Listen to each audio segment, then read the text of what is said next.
السلام علیکم رحمۃ اللہ وبرکاتہ۔ انشاءاللہ تعالی آج ہم سورہ الحدید کی 2 آیات 22 اور 23 کی تلاوت کریں گے۔ اگر ہم ان 2 آیتوں میں غور کریں یا ان آیات کے معنی اور مفہوم کو اچھی طرح سمجھ لیں تو پھر ہمارے دنیا بھر کے سارے مسائل حل ہو جائیں گے، زندگی کے سارے ٹینشن دور ہو جائیں گے، ذہنی الجھنیں فکریں ختم ہو جائیں گی، وہم پرستی بدگمانی باقی نہیں رہے گی، ہمیں اپنی زندگی میں چین میسر آ جائے گا، دل و دماغ کو سکون مل جائے گا، زندگی پرسکون ہو جائے گی، عقیدہ اور ایمان بھی مضبوط ہو جائے گا اگر ہم اسے سمجھ کر ایک دفعہ پڑھ لیں۔ اسی لیے ہم نے آج ان 2 آیتوں کا انتخاب کیا ہے کہ دیکھیں گے کہ ان 2 آیتوں میں اللہ تعالیٰ نے کیا ارشاد فرمایا ہے۔ اعوذ باللہ من الشیطان الرجیم، بسم اللہ الرحمن الرحیم۔ ما اصابہ من مصیبت فی الارض، مطلب یہ کوئی مصیبت نہیں آتی زمین میں، ما اصابہ نہیں پہنچتی، من مصیبت کوئی بھی مصیبت، فی الارض زمین میں، مطلب ملک میں، شہر میں یا دنیا میں۔ آپ یوں سمجھیے کہ زمین پر ہونے والے قدرتی آفات جیسے کہ طوفان آ گیا، فصلیں تباہ ہو گئی، باغات اجڑ گئے اور پھلوں کا نقصان ہو گیا، زلزلے، قحط، بھوک مری آئی، وبائی امراض پھیل گئے، یہ سب کا آنا اتفاقاً نہیں ہے۔ ولا فی انفسکم، اور نہ تمہاری جانوں پر، یعنی زمین پر اور نہ تمہاری جانوں پر۔ جانوں پر سے مراد یہ ہے کہ کوئی پریشانی، کوئی آفت، رنج و غم، جانی اور مالی نقصان پہنچنا، مگر یہ سب چیزیں زمین پر جتنے مصیبتیں آ رہے ہیں اور تمہاری جانوں پر جتنے آ رہے ہیں، الا فی کتاب من قبل ان نبرأھا، مگر اس سے پہلے کہ ہم اس کو پیدا کریں۔ کس کو پیدا کریں؟ یہ امتحانات کے لیے پریشانیاں، رنج و غم اور یہ جتنے بھی چیزیں آ رہے ہیں، ہم ان کو پیدا کریں، کتاب لوح محفوظ میں لکھی جا چکے ہیں۔ یعنی ہم ہر انسان کی تقدیر اور اس کا نوشتہ لوح محفوظ میں لکھ چکے ہیں کہ کس انسان کو دنیا میں پیدا ہونے کے بعد کن کن مراحل سے گزرنا ہے، کن کن دور سے گزرنا ہے، وہ کیا کیا خوشیاں منائے گا، کس کو کتنے مشکلات تکلیفیں پہنچیں گی، کس کو نفع نقصان پہنچے گا، یہ سب انسان کی تقدیر کا ایک حصہ، لازمی حصہ ہے۔ یہ تمام خوشیاں، رنج و غم اور دکھ درد، صحت بیماری، موت حیات، انسان کی پیدائش سے قبل، اللہ تعالیٰ فرماتے ہیں اس کی پیدائش سے پہلے، یعنی دنیا میں انسان آنے سے پہلے لکھی جا چکی ہیں، لہذا یہ آ کر رہے گی، چاہے آپ کچھ بھی کر لیں یہ آپ تک پہنچیں گی، آپ اس سے فرار نہیں ہو سکتے ہیں۔ یہی آزمائشوں کے ذریعے سے، امتحانات کے ذریعے سے اللہ تعالیٰ انسان کا امتحان لے رہا ہے، اسی لیے ہمیں دنیا میں بھیجا ہے کہ کون ان حالات میں، مشکل ایام میں اللہ کی طرف رجوع ہوتا ہے اور کون غیر اللہ کی طرف جھکتا ہے، کون اپنے ایمان پر ایسے ایام میں، پریشانیوں میں ثابت قدم رہتا ہے اور کس کے قدم ایمان پہ سے اکھڑ جاتے ہیں، یہ دیکھنا چاہتا ہے اللہ تعالیٰ۔ یہ سب چیزیں ہمارے ایمان کو جانچنے کے لیے ہے۔ ایسے امتحانات اور ایسے آزمائشی دور، ایسے رنج و غم، پریشانیاں، یہ آفات، مشکلات مرتے دم تک آتے رہیں گے، جس کے قسمت میں جتنے ہیں وہ آئیں گے برابر۔ اگر ہم ان مشکلات کی گھڑی میں صبر سے کام لیں گے اور اللہ ہی پر بھروسہ رکھیں گے اور پھر اسی سے مدد طلب کریں گے، اسی سے رجوع کریں گے، تو پھر ہم اس صبر اور شکر کے بدلے میں جنت ملے گی۔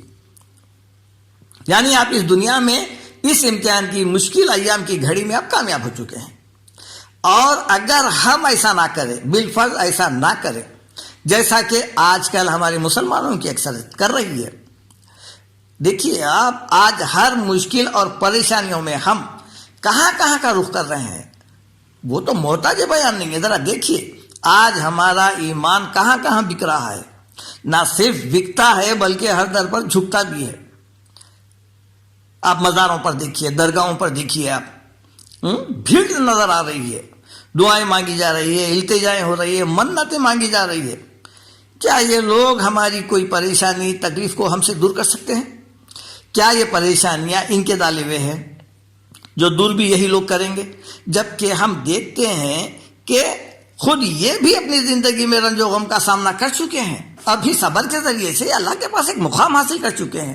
ہم اپنے ایمان کا اگر جائزہ لیں گے تو پتہ چلے گا کہ کن کن اشیاء پر ہمارا ایمان لٹ چکا ہے۔ وہم ہے، بدگمانی ہے، اور ہمارے گھر تو جادو سے متاثر ہیں۔ ایک ایک گھر ہمارا کرتوت کی وجہ سے، میاں بیوی میں جھگڑے ہو رہے ہیں، گھریلو جھگڑے ہو رہے ہیں، کاروبار نہیں چل رہے ہیں، کاروبار میں بھی جادو کا خاص دخل ہے، صحت، بیماری بلکہ موت بھی جادو سے ہو رہی ہے۔ ہمارے گھر اثرات، کھندلا، کرتوت یہ تو عام ہیں۔ نظر بد ایسی چیز ہے کہ ہر کاروبار والا اس سے متاثر ہے، ہر گورا اور جو ہے نا ہر صحت مند ڈر رہا ہے کہ کوئی نظر نہ لگا دے۔ ہمارے گھروں میں دیکھیے آپ، نال لٹکی ہوئی ہے تو کہیں ناریل ہے، کہیں کانٹے کی لکڑی ہے، کہیں بندش ہے۔ اسی وجہ سے عاملوں کی بھرمار ہے۔ ہر محلے میں دکانیں کھول کے بیٹھے ہوئے ہیں، ان کی دکانیں چل رہی ہے۔ ہمارے جب ایسے ایمان خراب ہو جائیں گے تو ان کی دکانیں تو چلیں گی۔ ہمارے جسموں کو اگر ٹٹولا جائے تو یہ عاملوں کی دین ہے۔ گلوں میں تعویذ ہے، بازو ڈنوں پر تعویذ ہے، پیر میں ناڑے ہے، دھاگے ہے، یہ سب کیا ایک اللہ کو ماننے والے کی نشانیاں ہو سکتی ہیں؟ یہ ایک سچا مسلمان ہو سکتا ہے؟ ہرگز نہیں۔ یہ تو تمام چیزیں شیطانی ہیں، یہ اس کے سکھلائے ہوئے تاکہ لوگوں کو صراط مستقیم سے بھٹکا دے۔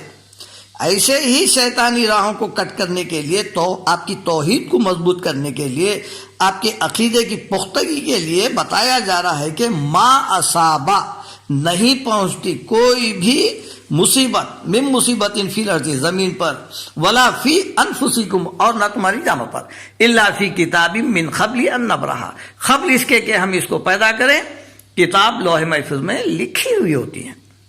ان ذالک علی اللہ یسیر، ایسا کرنا اللہ تعالیٰ کے لیے بہت آسان ہے۔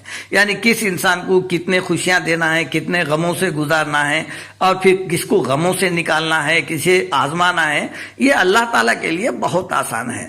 لہذا ان ایام میں ہم اللہ تعالیٰ کی طرف رجوع ہونا ہے۔ ہم کہاں بھٹک رہے ہیں؟ یہ اللہ کے لیے آسان ہے اور ہم دوسروں کے دوروں پر بھٹک رہے ہیں۔ اب آیت نمبر 23، لِکَیْ لَا تَأْسَوْا عَلَىٰ مَا فَاتَکُم۔ اگر انسان سے کوئی چیز چھوٹ گئی ہے، کوئی بزنس میں یا کوئی کاروبار میں اسے نہیں مل پائی ہے، ہاتھ سے نکل گئی ہے، تو اس کا رنج نہ کرو۔ لِکَیْ لَا تَأْسَوْا عَلَىٰ مَا فَاتَکُم، کیونکہ وہ تمہیں ملنے والی نہیں تھی، وہ تمہارے قسمت میں تھی ہی نہیں، اسی لیے افسوس مت کرو۔ اگر ملنے والی ہوتی تو ضرور مل جاتی۔ وَلَا تَفْرَحُوا بِمَا آتَاكُمْ، اور کوئی چیز اللہ تمہیں عطا کرے تو یہ سمجھ لو کہ یہ تمہارے حصے میں آنی ہی تھی۔ تم ادراؤ مت کہ میری عقل سے ملی ہے، میری تدبیر سے ملی ہے، میں نے ایسا کر دیا، میں نے ویسا کر دیا، ایسا مت کرو۔ واللہ لا یحب کل مختال فخور، اللہ تعالیٰ کسی اترانے والے شیخی باز کو پسند نہیں کرتا۔ اس لیے نہیں کرتا کہ اللہ تعالیٰ جو ہے یہ اللہ تعالیٰ کی دی ہوئی چیزیں ہیں، یہ اس کے نہیں ہیں۔ غریبی میں شکوہ کرنے والے، امیری میں تکبر کرنے والوں کو اللہ تعالیٰ پسند نہیں کرتا، اور کوئی بھی دین کو اپنی طرف منسوب کرنے والوں کو بھی پسند نہیں کرتا اللہ تعالیٰ۔ اللہ تعالیٰ سے دعا ہے کہ اللہ تعالیٰ ہم سب کو توحید پر قائم رکھے، ایمان پر قائم رکھے، اور تمام شرکیہ امور سے بچائے۔ وآخر دعوانا ان الحمدللہ رب العالمین۔